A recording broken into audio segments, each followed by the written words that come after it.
Bonjour à tous, je vous propose de peindre ensemble la Voie lactée au-dessus des Pyrénées. Vous avez la photo de référence qui est dans la description parce qu'elle n'est pas libre de droit.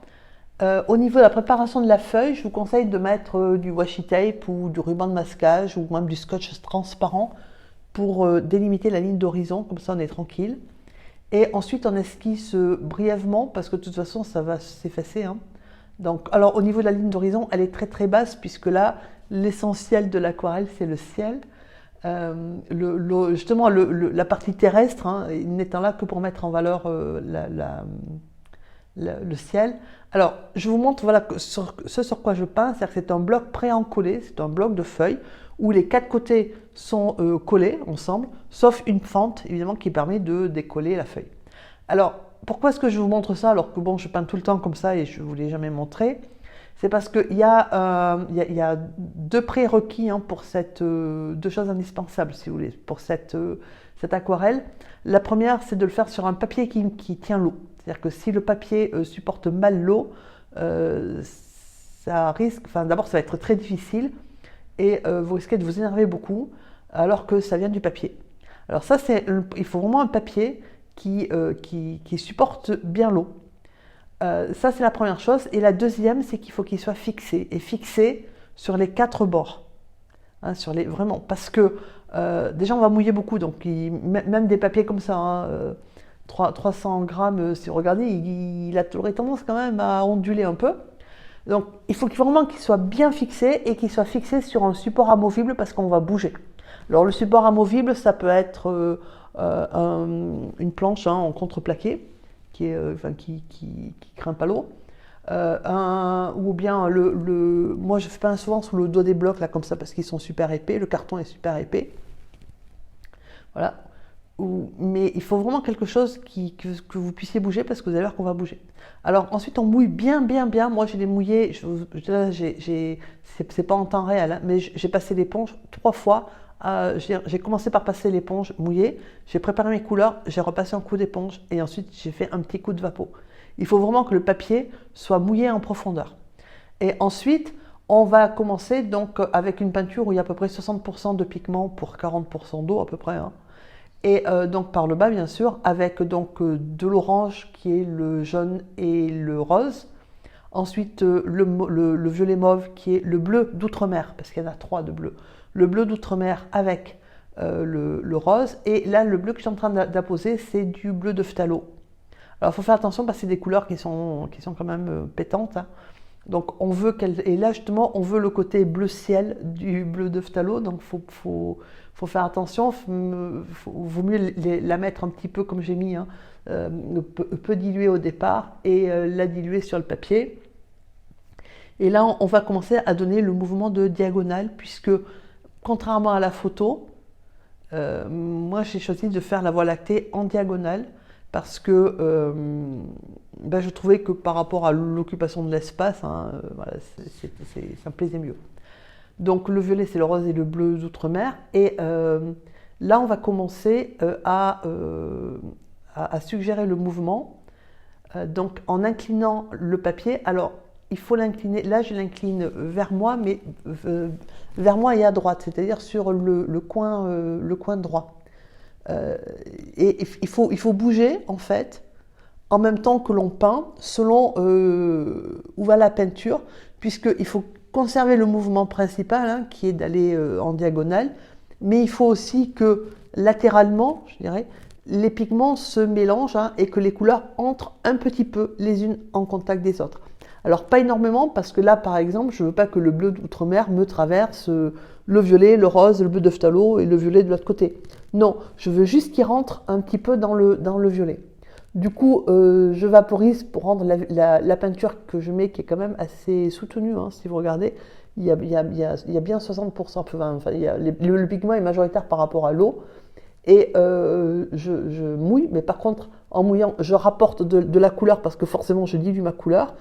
De manière à ce que le mouvement de la peinture se fasse naturellement. Alors après, il ne faut pas oublier de faire ce que je viens de faire, c'est-à-dire d'essuyer le trop plein d'eau qui va en bas, parce que si vous ne l'essuyez pas, il va à un moment donné passer par-dessus le ruban de masquage et aller vous salir ce qui est en bas. Donc là, en fait, le jeu consiste à amener la peinture. Donc là, entre-temps, j'ai amené du bleu d'outre-mer mélangé à de l'indigo. Faut pas mettre de noir hein, sur le ciel. Le noir, c'est juste pour les collines. Et parce que j'ai fait simple, parce que sinon, j'aurais pas utilisé enfin, voilà, j'aurais fait autrement. Mais donc là, en fait, on apporte énormément de couleurs si vous regardez, parce que forcément, puisque je mets de l'eau. Et donc pour que les couleurs restent soutenues, c'est un apport continu en fait de couleurs, en sachant que j'incline, alors tantôt à droite, tantôt à gauche, mais le mouvement principal, hein, il est en diagonale, de manière à ne pas avoir non plus trois bandes de couleurs en diagonale qui se côtoient mais qui ne se mélangent pas. Donc là, en fait, voilà, le jeu, c'est d'arriver à le mélanger comme vous en avez envie, tout en gardant sur les côtés une couleur bien plus foncée. Parce que c'est quand même de nuit. Quand on regarde les couleurs, c'est quand même de nuit. Alors après, moi je dirais franchement, alors j'ai fait quelque chose de très lumineux, d'extrêmement lumineux. Il y a des photos de Voie lactée qui sont, alors peut-être pas forcément en France, parce que peut-être que selon la latitude où on est, ça modifie. Il y a des photos qui sont extrêmement lumineuses, où on a même des couchers de soleil avec, etc. Moi, j'ai choisi de mettre de l'orange, enfin, une zone très lumineuse en bas. Si vous le voulez plus foncé, hein, pour être plus proche de la photo d'origine, ben en fait, il faut mettre moins d'orange à gauche, il faut mettre un peu plus de rose-violet, hein, ça va assombrir. Voilà. Moi, je voulais de la lumière, donc forcément, j'en ai mis.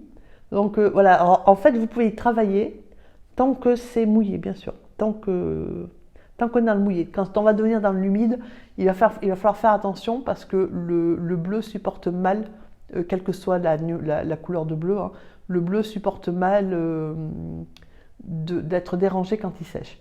Mais là, on est toujours dans le mouillé, ça commence à passer dans l'humide, parce que vous voyez bien que la peinture que je mets, elle bouge moins hein, que tout à l'heure. On commence à rentrer dans l'humide, donc là il faut commencer à faire un petit peu attention.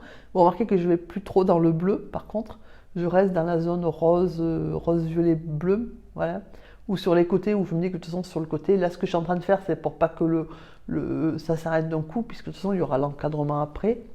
Mais on évite d'aller trop trafiquer dans la partie ciel. Alors, on laisse bien sécher. Là, par contre, il ne faut pas rigoler. Il faut bien laisser sécher. Et une fois que vous avez laissé sécher, on va faire donc les montagnes, puisque ce sont les Pyrénées. Donc.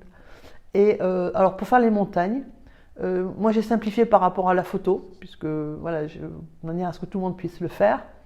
J'ai donc mélangé du bleu d'outre-mer, de l'indigo, donc ça c'est les couleurs qu'on a du ciel. J'y ai rajouté un petit peu de noir ivoire de Seignelier. Et à certains endroits, à certains moments, j'y ai ajouté un petit peu de rose permanente, de manière à relier quand même cette couleur noire là, même si elle n'est pas tout à fait noire, puisqu'il y a du bleu dedans, il y a le bleu du ciel, pour pas que ça arrive comme un cheveu au milieu de la Voie lactée. Voilà, puis j'aime pas utiliser le noir du tout. Bon, je l'ai parce que dans les petites, une fois j'avais acheté une petite boîte de 8 à 10 tubes, il est par défaut, donc voilà. Donc, mais c'est quand même plus joli, vous voyez, ça se voit mieux sur le reflet où j'ai ajouté du rose. Ça donne quand même une plus jolie couleur que ce noir qui, même mélangé à du bleu, reste quand même peu lumineux, hein, terne par rapport au reste. Donc vous faites vos montagnes, hein, comme vous avez envie de les faire, parce qu'après, si vous ne dites pas que ce sont les Pyrénées, bah, ça peut être n'importe quelle montagne. Vous faites quelques petits arbres. Et alors pour le reflet, on attend évidemment que... Alors soit vous attendez que les montagnes soient sèches, comme ça vous ne prenez pas de risque. Soit vous évitez d'aller toucher la montagne qui est en train de sécher, de manière à ce que le noir de la montagne ne se déverse pas côté haut. Et ensuite, il faut mouiller en bas et on va refaire. Alors moi, je n'ai pas refait exactement parce que quand on regarde la photo, le reflet, il n'est pas exact. Et moi, j'ai mis de l'eau qui était moins calme que la photo parce que la photo, c'est vraiment de l'eau limpide. Moi, j'ai fait un petit peu plus flou. Il faut rehausser, quand vous faites ça, il faut rehausser un petit peu avec ce que vous pouvez, même un livre ou enfin quelque chose qui ne craigne pas trop l'eau quand même. votre aquarelle de manière à ce que la peinture que vous mettez, et si ça ne suffit pas, il faut incliner comme je fais, de manière à ce que la peinture, puisqu'on est quand même, c'est mouillé, moins que tout à l'heure, mais c'est mouillé, il faut que la peinture descende vers le bas. Il ne faut surtout pas laisser faire la peinture elle-même, toute seule, qui risque de remonter vers le haut en fait. C'est pour ça qu'il faut incliner. Alors soit vous l'inclinez, voilà, avec, moi c'est un ancien rouleau de ruban de masquage hein, dont je me sers, ou vous savez du rouleau actuel, et, ou bien vous l'inclinez comme ça, de manière à être sûr que ça ne remonte pas en fait. Voilà. Et après, vous y mettez les couleurs que vous avez envie d'y mettre. C'est pas vraiment un reflet fidèle. Hein. De toute façon, quand on regarde au niveau de la photo, c'est pas un reflet tout à fait fidèle. Donc vous faites votre reflet comme vous avez envie de le faire, tranquille. Là aussi, on peut y travailler tant qu'on est dans le mouillé. Hein, quand ça commence à sécher, à devenir dans l'humide, il faut mieux pas trop. Par contre, il ne faut pas mouiller autant qu'en haut, même si vous voyez que c'est mouillé parce que vous voyez que la peinture, elle bouge. Il faut quand même moins mouiller qu'en haut parce que ça va être difficilement gérable. Là, il faut quand même faire attention. On a quand même 90% de la feuille qui est peinte. On ne peut pas mouiller comme ça. Alors après, vous laissez bien sécher. Vous protégez tout ce qui n'est pas voie lactée, avec du papier hein, ou de l'essuie-tout, enfin vous le protégez. Vous prenez de la gouache blanche ou du titane et vous faites votre voie lactée. Voilà, cette aquarelle est à présent terminée. J'espère que vous vous amuserez bien à faire des voies lactées. Je vous souhaite une excellente journée et je vous dis à très bientôt.